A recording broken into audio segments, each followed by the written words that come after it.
वो लोग घर आए थे उसके जी लेने के लिए जी। बच्चा रोजा रखे हुए थे। अच्छा, उसको घर से लेके गए ये लोग और कहीं कौन कौन आया था भैया?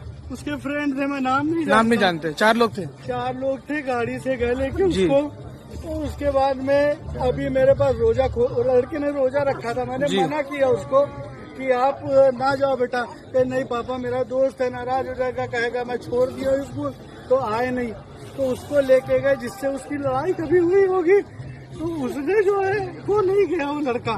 मैंने उससे पूछा भी था बहुत पहले भी कि बेटा कोई बात तो नहीं कि पापा मेरी लड़ाई उससे कोई नहीं हुई थी, वो मेरे दोस्त की हुई थी, मुझे क्या पता था कि उसको मार देंगे। वो नहीं गया। वो पूरी प्लानिंग के तहत मर्डर हुआ है। 4 बच्चे इतने छोटे। फिर हॉस्पिटल कौन लेके आया था? मरा हुआ ला के हॉस्पिटल छोड़ के चले, कोई नहीं मिला है कि हमारे घर में हादसा हो गया। अच्छा, किस गाड़ी से लेने आए थे? हो जाती है कार से। कार से इसका मतलब कोई ड्राइवर होगी, क्योंकि 8-9 साल का लड़का चलाएगा नहीं। नहीं 11-12 साल के जो गोली चला सकता है वो कार भी चला सकता है। तब भी वो 11-12 साल का, तब भी वो गाड़ी कैसे चला? कैसे चलाएगा? ऐसे गोली वही चीज जो लड़के आए तो क्या। लखनऊ के कृष्णा नगर इलाके में हुई ये घटना विचलित कर देने वाली थी। एक साधारण सी जन्मदिन की पार्टी जहां बच्चे हंस रहे थे, केक काटा जा रहा था, मोबाइल से तस्वीरें ली जा रही थी, वही पल कुछ ही पलों में मातम में बदल गई। 13 साल का उनीस खान अपने दोस्त के बर्थडे पार्टी में शामिल होने गया था। परिवार वालों ने उसे सामान्य दिन की तरह ही घर से भेजा होगा, ये सोचकर कि बच्चा दोस्तों के साथ कुछ घंटे खुशी से बिताकर घर लौट आएगा। लेकिन किसे पता था कि यह शाम उसकी जिंदगी की आखिरी शाम साबित होगी। खबर के मुताबिक पार्टी एक परिचित के घर पे चल रही थी। बच्चे अलग कमरे में थे और बड़े लोग अपने अपने काम या बातचीत में व्यस्त थे। इसी दौरान घर में रखी एक लाइसेंसी रिवॉल्वर बच्चों की नजर में आ गई। बताया जा रहा है कि बच्चों में से किसी ने जिज्ञासा में उसे उठा लिया।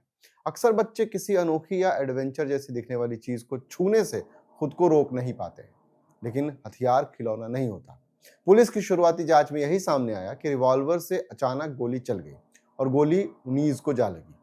स्थिति गंभीर थी, इसलिए उसे तुरंत अस्पताल ले जाया गया, लेकिन डॉक्टरों ने उसे मृत घोषित कर दिया। पुलिस का कहना है कि प्रथम दृष्टया मामला क्या है, दुर्घटनावश गोली चलने का मामला है, यानी बच्चों के हाथ में हथियार आया और गलती से ट्रिगर दब गया।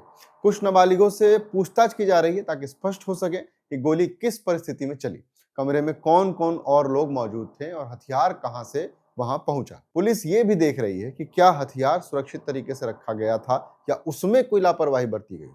फिलहाल जांच जारी है और अधिकारियों का कहना है कि सभी पहलुओं को ध्यान में रखकर कार्रवाई की जाएगी। लेकिन दूसरी ओर मृतक के परिवार का आरोप अलग है। परिवार का कहना है कि उन्हें शुरुआत में सही जानकारी नहीं दी गई। पहले कहा गया कि कोई दुर्घटना हुई है, बाद में पता चला कि गोली लगी है। जी बताइए, क्या मामला? मामला कुछ नहीं भैया, लड़कों के बर्थडे के बहाने 3:30 बजे आके उसको ले गए कि 6-7 बजे वो रोजे से काम घर आंटी छोड़ जाएंगे। लेकिन उससे पहले ये लोग उसी स्कूल में पढ़ते थे, इनकी लड़ाई हुई थी। मेन बात अब आप समझ में आ रही। कब लड़ाई हुई थी? 1 साल पहले उसने स्कूल छोड़ दिया अपना, लेकिन दोस्ती थी, वो लेने आया इसको और बाद में लेके गए आंटी हम छोड़े जा रहे हैं।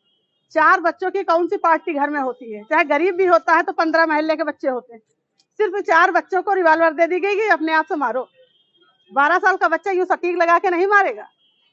कौन बच्चे थे जो लेके जानती है आप? अब उनके बाप का नाम हम बड़ी अम्मी है, इनके पापा को पता है।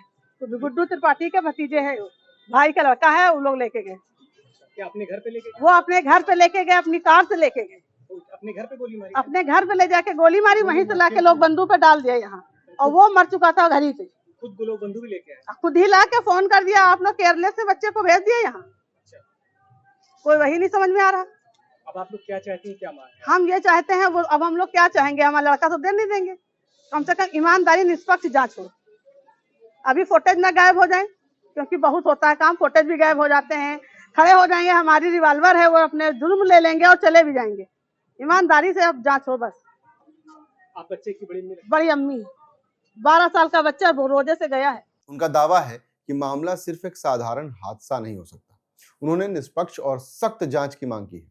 परिवार का दुख और आक्रोश समझा जा सकता है। एक 13 साल के बच्चे की अचानक मौत ने उन्हें अंदर से तोड़ दिया है।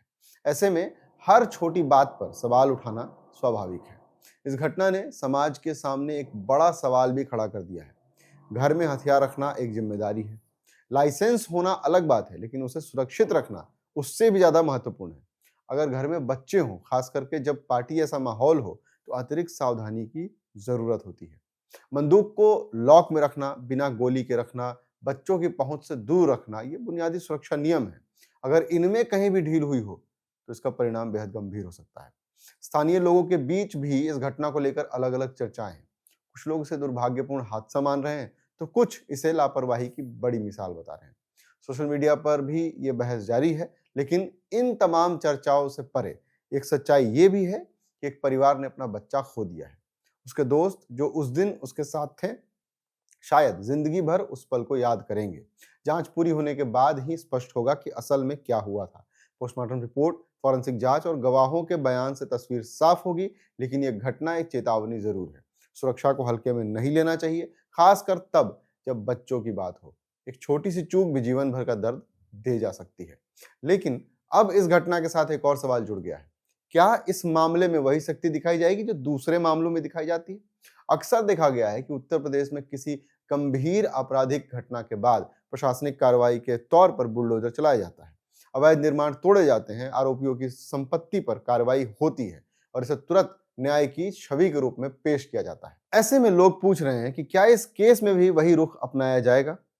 क्या अगर जांच में लापरवाही या गंभीर अपराध साबित होता है तो उत्तर प्रदेश सरकार वही सख्ती दिखाएगी, या फिर इसे एक दुर्घटना मानकर मामला सीमित कर दिया जाएगा? ये सवाल इसलिए भी उठ रहा है क्योंकि समाज में एक धारणा बन चुकी है। कुछ मामलों में प्रशासन बेहद तेज और आक्रामक दिखाई देता है, जबकि कुछ मामलों में प्रक्रिया लंबी और शांत रहती है। यह मामला एक नाबालिग बच्चे की मौत का है। अगर ये सिर्फ एक दुर्भाग्यपूर्ण घटना है, तो फिर भी सवाल उठता है कि घर में हथियार बच्चों की पहुंच में कैसे आया? अगर ये लापरवाही है, तो क्या लापरवाही भी अपराध की श्रेणी में आएगी?